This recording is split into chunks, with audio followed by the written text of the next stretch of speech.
नमस्कार दोस्तों, जय जोहार। मैं कौशल तिवारी और बिहनिया संख्या में आपका स्वागत है। महाराष्ट्र चुनाव के साथ ही रायपुर दक्षिण के चुनाव को लेकर भी छत्तीसगढ़ में भाजपा और कांग्रेस प्रत्याशियों की तलाश कर रही है।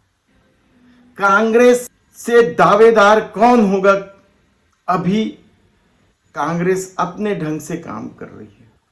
कहा जा रहा है कि दावेदारों में सभापति, नगर निगम के सभापति प्रमोद दुबे सबसे दमदार दावेदार हैं, तो एक चुनाव लड़ चुके कन्हैया अग्रवाल की दावेदारी को भी कमतर नहीं आंका जा सकता। इसके अलावा भूपेश बघेल के करीबी लोगों की भी निगाह टिकट में लगी है।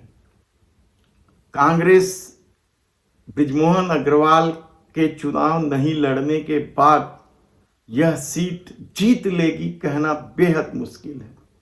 पिछले 7 चुनावों से यह क्षेत्र कांग्रेस के लिए रेगिस्तान रहा है। बड़े बड़े धुरंधर इस दौर में लड़े दक्षिण से, लेकिन कोई नहीं जीत पाए। ऐसे में भारतीय जनता पार्टी में दावेदारों की संख्या बढ़ गई है। कोई रमन सिंह के यहां अर्जी लगा रहा है, तो कोई पवन साय के, कोई विष्णुदेव साय के यहां अर्जी लगा रहा है, तो कोई संघ तक पहुंच गया है।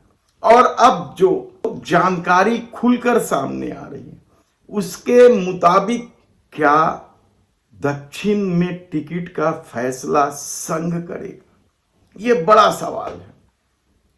क्योंकि जिस तरीके से संघ ने प्रदेश सरकार के यानी विष्णुदेव साय सरकार के 5 मंत्रियों की क्लास लेकर अपने एजेंडे को आगे बढ़ाया है, तो क्या वह दक्षिण में भी अपनी पसंदीदा उम्मीदवार को ही टिकट दिलाएगा?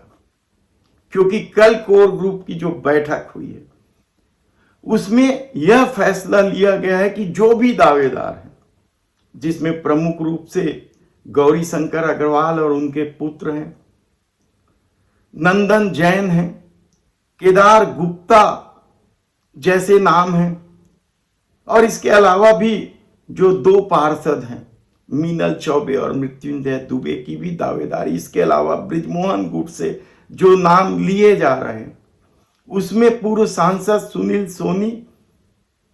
ये अलग बात है कि उनके महापौर के बाद भारतीय जनता पार्टी रायपुर में महापौर का चुनाव ही नहीं जीत पाई। उसके अलावा मनोज शुक्ला और उनके भाई विजय अग्रवाल का भी नाम दावेदारों में लिया जा रहा है। ऐसे में संघ किसे पसंद करेगा? क्या कोर ग्रुप ने जो निर्णय लिया है कि इन दावेदारों की सूची राष्ट्रीय कार्यकारिणी के पास भेज दी जाएगी और वहां तय होगा, या फिर संघ यहीं से जो नाम राष्ट्रीय कार्यकारिणी को बताएगा उस पर ही फैसला होगा? लेकिन दावेदारों में जिस तरह के नाम सामने आ रहे हैं भारतीय जनता पार्टी के, वह कम चौंकाने वाला नहीं है। क्योंकि भारतीय जनता पार्टी को लगता है कि दक्षिण उनका गढ़ है और किसी को भी टिकट दिया जाएगा वे आसानी से जीत जाएंगे। इसलिए शहर के ऐसे लोग जो बदनाम भी हैं, ऐसे लोगों की भी दावेदारी है।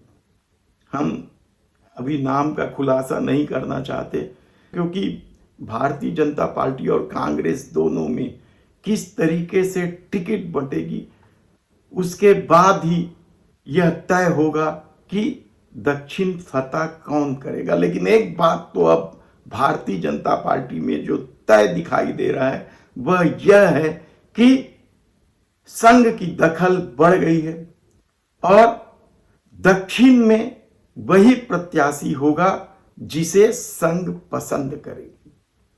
धन्यवाद।